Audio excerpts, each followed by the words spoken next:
Okay, looking at the comments from the first episode, I now realise that I am a fucking idiot. I didn't realise that the 1.6 million I was given to me by the board as I took over was good enough for the championship, and I could have signed a few good players with that amount of money, and I've spent it all on one midfielder instead. And because I've spent all the money, it means that all the loans that I've brought in aren't good enough for this level, because I've now become desperate to just bring in anyone. In the last episode, we played our first game as Portsmouth manager and only lost 1-0 at home to Middlesbrough, which was a fairly decent result on the back of things because my team isn't that good, and we did hold out for 85 minutes against the third favourites of the league. The results that followed that Middlesbrough game were initially quite good. We won 3 in a row, including a 2-1 win over Southend United in the EFL Cup first round, and beating Swansea at home 1-0 with Jackson Irvine scoring in the 93rd minute to win us the match. But then we've lost 4 in a row after that, and we then go into the game against Norwich, hoping not to make it 5 defeats in a row. But those wins earlier in the season have kept us out of the drop zone, and we currently lie in 17th after 6 games played. Norwich are currently in 22nd place, and they haven't won a game all season. So what a time to play me, eh? And I know I said that I've spent the entire transfer budget on one player, but I did actually ask my board if they could sign this player for me, and they duly agreed.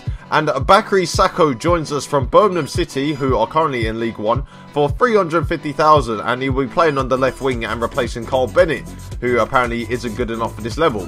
I'm hoping for a lot from Sakho this year, probably because he's now become my best player and I've only just signed him. In light of the goalkeeper crisis we have in the club, in the fact that we don't have any good backup goalkeepers to Mark Gillespie, we have signed 2 on loan, one from Lazio being Ilario Guardanin, I've probably said that wrong, and the other one from Torino who is Tommaso Cuscietti. I'm hoping I've got that one right though. So I got some good news and some bad news regarding both the centre backs that I started the season with.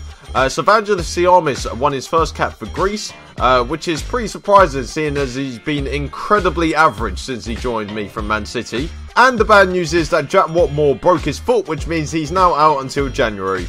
Great. You might as well just call my season an end now. And also to add insult to injury, no pun intended, we lost Dominic Samuel to a twisted ankle and he will be out between 2 and 3 weeks, which means I think he will only be fit to make the bench against Norwich. Now I've got to rely on Connor Chaplin, who we've already established isn't good enough for this level. So let's move on to the game against Norwich City, and after disclosing those injuries, we might as well just say we're going to lose. I mean, what a defeatist attitude I've now brought to this series. I'm in first with Sunderland and now with Portsmouth. Things never change. For this game, knowing that Norwich City haven't won, we have deployed a 4-2-3-1 with only one defensive mid and one central midfielder. But starting off in goal once again is Mark Gillespie. The back four only sees one change in the side that played against Middlesbrough, and Matt Clark comes in for Jack Watmore, who, as we've just said, is out until January, so Matt Clark will be playing quite a lot this year. The 2 in front of the back four sees Liam Grimshaw play in a defensive midfield role, while Jackson Irvine plays a little bit more advanced, although he is playing as a ball-winning midfielder. And of course, we deploy the 3 attacking midfielders, and Graham Carey and Geordie Hewler keep their places inside, but Bakary Sakho comes in for Carl Bennett on the left-hand side to play as a winger. And of course, because Dominic Samuel was only fit enough to make the bench, it means that Connor Chaplin will lead the line for us in this 4-2-3-1, which I'm hoping will at least give us a draw. I'm going for a draw in this game, like, as long as we don't lose to Norwich. I don't want to be their first win of the season. So here we are, we're playing a team who are in the relegation zone and shouldn't be, and they're playing a team who aren't in the relegation zone and should be. And looking at Norwich's team, I'm just seeing any play. I mean, they've got Tyrone Mings in defence, David Davis in midfield. What the fuck? They've got Andy Carroll up front. Andy Carroll. I mean, we can guarantee he's going to be scoring, because I'm probably going to slag him off during the game and he'll score a hat-trick. They got Leonardo Ulloa on the bench as well. Oh, this team's so much better than mine. Okay, I'm going to say we're underdogs, lads. Just give it your best shot. We've gone defensive as well. Like, that's the defensive mentality I've brought to the team. It's just like hope and pray that we're not going to lose. And Norwich have a chance after 2 minutes and it's straight into the wall. More of that, please. You know, more chances just going straight into the wall. Now, we have been on a 4-game losing streak, which is good timing, seeing as we're playing a team who haven't won all year. So we can guarantee that it's going to become 5. Oh, and Jacob Murphy's in on goal, and Gillespie just lets it go past him. Great. Of course, we're 1-0 down to Norwich.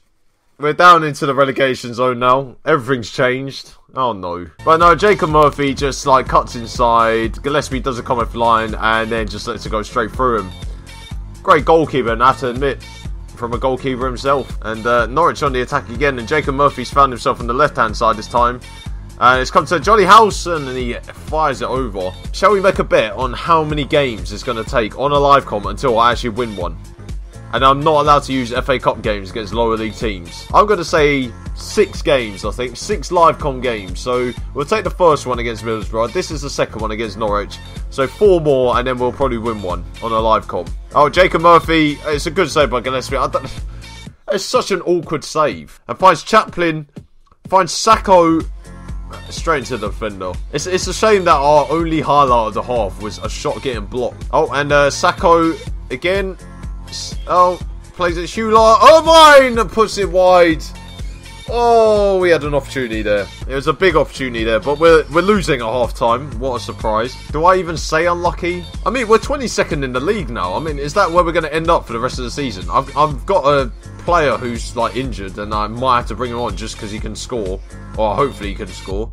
I mean, my wingers are playing as auxiliary wing backs, and Andy Carroll's just missed another chance. We're sending on Dominic Samuel. I mean, the guy can barely run, but I've got no one else to rely on here. I might have to bring those Italian goalkeepers in because I can't trust Gillespie, I don't think, anymore. Like, every time the ball goes near him, I just have a heart attack. Oh, Johnny Howson, 2-0. Yep, we're starting those Italian goalkeepers next game. When people ask, what is your greatest quality, Proudie? I would say, I'm a charitable guy. Like, if your team hasn't won all season, I'll give you the win, it's fine. And, well, I mean, that free kick says it all, doesn't it? Apparently, we've had, like, 8 shots in goal, but I haven't seen any of them. So, other than free kicks flying over the bar. Jordy Schuler, I mean, are we going to work the ball into the box, lads? Jordy Schuler, why is he shooting? Oh, fuck me. How did this team win League One last year? Because I generally don't know. They are so bad. I mean, could it be possible that attempting not to get sacked would actually see us get sacked twice in the same save? I know I'm the first Football Manager YouTuber that's been relegated twice on YouTube, but I doubt that anyone has been sacked twice in the same save by 2 different clubs. I mean, I'm just out here breaking records, really. Yeah, we decided to pass it backwards, and it's going to be game over now. And there we go, a 2-0 defeat to Norwich, their first win of the season. What a surprise. I told you it was going to happen. Does anyone know when the best time to stop panicking is? Is it now? Freedom! Freedom!